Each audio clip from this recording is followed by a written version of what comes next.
Bom dia, gente querida do Paz e Bem. Estamos hoje aqui nesta terça-feira, dia 8 de julho de 2025, para apresentar o programa Paisagens de número 102. Escolhi como tema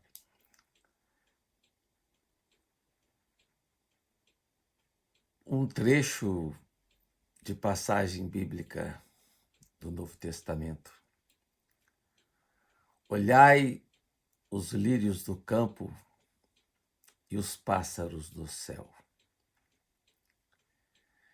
Essa passagem evangélica que foi lida nas igrejas católicas no dia 21 de junho. Jesus dirige-se aos discípulos e os adverte para a atenção às coisas simples da vida. O Mestre convoca seus seguidores para a gratuidade do que existe ao redor. E sublinha Jesus: não vos preocupeis com a vossa vida, com o que havereis de comer ou beber. Diz lá a passagem do Evangelho de Mateus, capítulo 6, 25. Mateus fala também da beleza dos lírios do campo e dos pássaros do céu. Ao abordar o tema, o evangelista não se retém na beleza do ver, mas passa a discorrer sobre o significado das palavras de Jesus. Quando fala dos lírios do campo, descreve que nem Salomão, em sua glória, vestiu-se como um deles. Ao falar dos pássaros do céu, acrescenta que eles não semeiam nem colhem aquilo do qual se alimentam. Um grande mestre e pensador do budismo Zen, ligado à escola de Kyoto, Shizutero Ueda, ele reflete sobre o tema em seu livro Zen e Filosofia, de 1994. Ao comentar o Evangelho de Mateus, Ueda sublinha que na tradição Zen, o mestre procederia de forma diferente da que aparece no Evangelho. O mestre diria simplesmente: olhai os pássaros no céu e os lírios do campo, sem maiores considerações ulteriores. Ao Zen não interessa as divagações teóricas, mas o simples gesto de ver. Thomas Merton, grande místico cristão, monge trapista, no seu livro Zen e as Aves de Rapina, de 1968, tece lindas considerações sobre a meditação Zen. Para ele, não há ali qualquer busca de compreensão, mas apenas o imperativo do olhar. O Zen nada explica, diz Merton, apenas vê. É justamente ali onde não se compreende que nasce a porta de entrada para a verdadeira compreensão, diz Merton. O mundo fenomênico que se apresenta ao olhar não se reduz apenas ao que aparece na ordem das coisas sensíveis, mas aciona uma espécie de poder dinâmico que emociona e maravilha. No final de seu livro, Thomas Merton cita uma passagem clássica do Zen que diz o seguinte: antes que eu penetrasse o Zen, as montanhas nada mais eram senão montanhas e os rios nada a não ser rios. Quando aderi ao Zen, as montanhas não eram mais montanhas, nem os rios eram rios.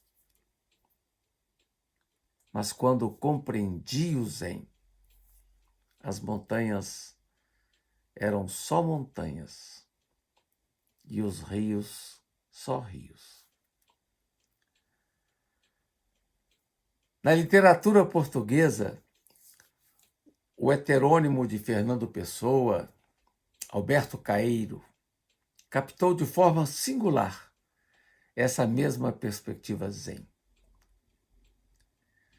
Em suas ficções do interlúdio, Caeiro sublinha que o que nós vemos das coisas são as coisas. Não há metafísica. Há simplesmente o olhar. Diz Caeiro: não sei o que é a natureza, canto-a. Para o poeta, o luar, através dos altos ramos, é simplesmente o luar, através dos altos ramos. Assim como os rios não são senão rios e as flores apenas flores, ou a borboleta é apenas borboleta e a flor é apenas flor. Na bela visão de Caeiro, que emociona tanta gente, o misticismo é não querer saber. O misticismo é viver, simplesmente. Como diz o poeta, o essencial é saber ver. Diz o poeta Alberto Caeiro, como diz também o grande místico cristão Teilhard de Chardin: nada é profano para quem sabe ver. Voltando aqui a Thomas Merton, quando ele esteve na Ásia, já na sua última peregrinação pelo tempo, ele morre durante a sua viagem à Ásia, na Tailândia. Ele esteve ali na Ásia e se encantou com tudo que viu nas esferas da tradição budista. Quando, por exemplo, visitou as ruínas de Polonnaruwa e viu os Budas descalços, foi tomado de grande admiração. Para ele, foi esplendoroso estar ali, despojado, diante do silêncio dos extraordinários rostos, assim como dos largos sorrisos, vastos e sutis. Foi quando então se viu Merton arrancado da forma tradicional de ver as coisas e pôde ver com precisão a serenidade e a beleza de uma tradição. Diante do que viu, Merton sublinhou que tinha agora penetrado através da superfície e ultrapassado a sombra e a aparência. Assim como diante dos grandes Budas, Merton também foi tocado pela beleza da montanha de Kanchenjunga. E ali se deu conta que estava à beira da grande percepção do real.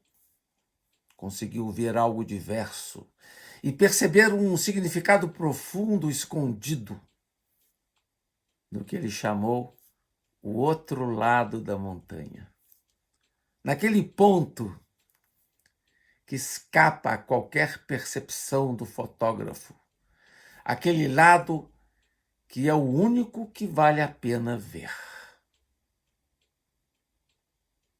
Aquele lado que está para além das aparências. Como sublinhou Merton na ocasião, uma câmera fotográfica não pode reconciliar uma pessoa com alguma coisa. Nem pode ver uma verdadeira montanha.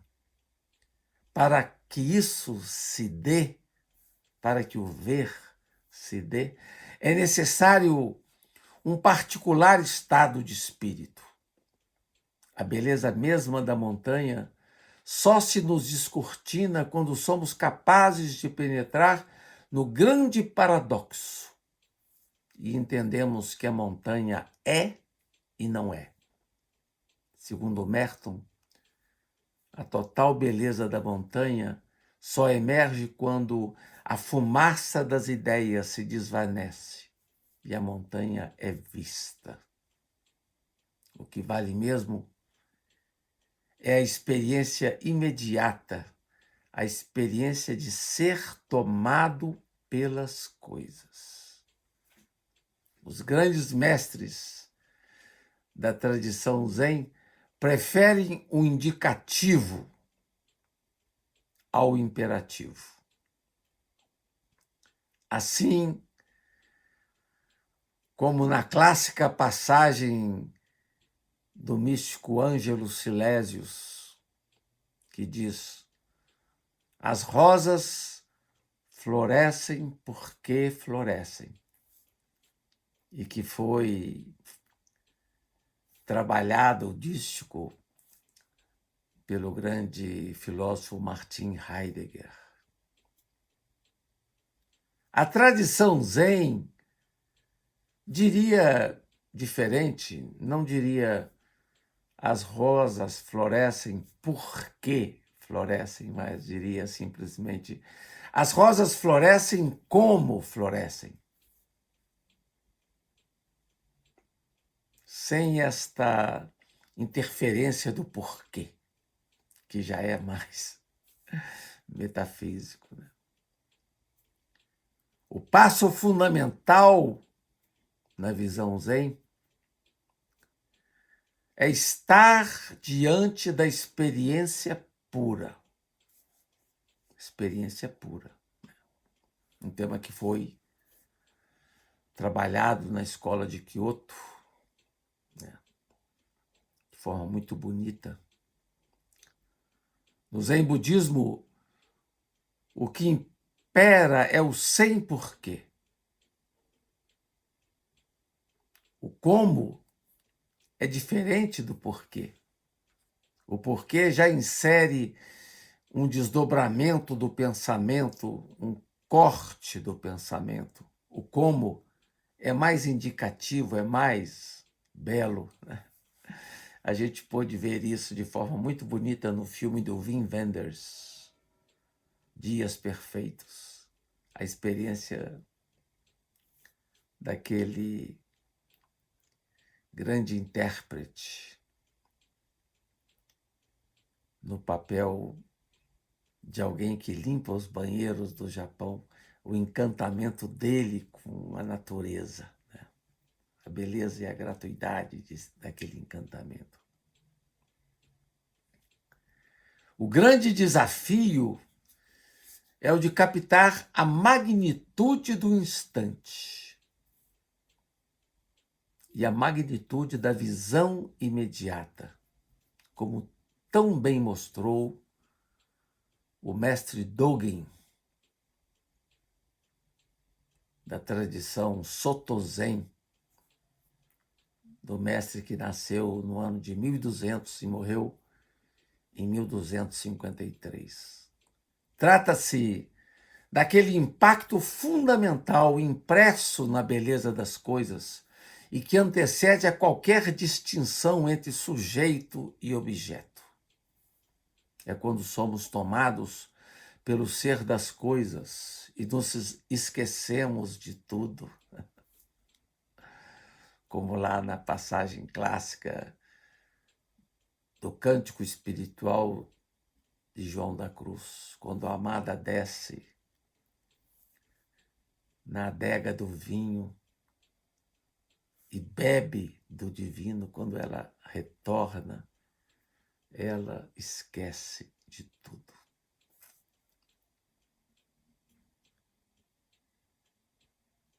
Quer dizer, ser tomado pelo ser das coisas. O que impera nesse momento é o que no budismo se chama não-mente, Wu-Shin. Como podemos perceber de forma clara na experiência artística, quando o músico identifica-se de tal modo com seu instrumento que ele mesmo transforma-se na música que ele está operando.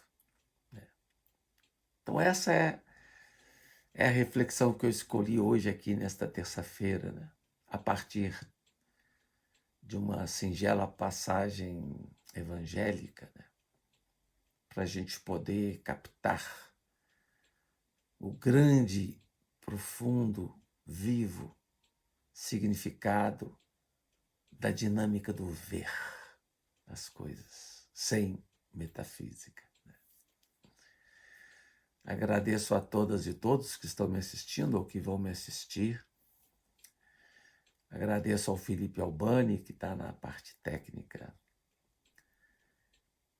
E vejo vocês, se Deus quiser, na próxima semana, para trabalhar outra paisagem. Um grande abraço, um lindo início de semana, paz e bem.